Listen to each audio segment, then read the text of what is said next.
اینو واسه فرستاد، گفتو که خیلی ادعاد میشه هر آهنگ با ارگ گوشی میتونه بزنه، این آهنگو بزنم. بریم آهنگش گوش کنیم که بزنم.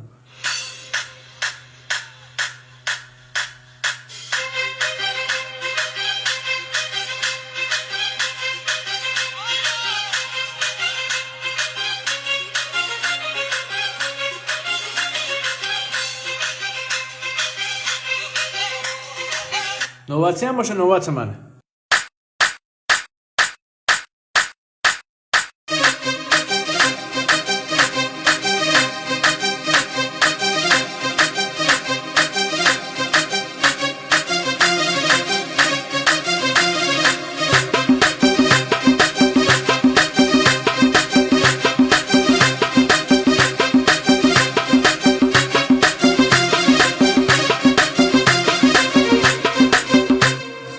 اگه خوشت اومد لایکش کن، از اکسپلورایمی حتما فالو کن که ورک زدن با گوشی رو به یاد میدم.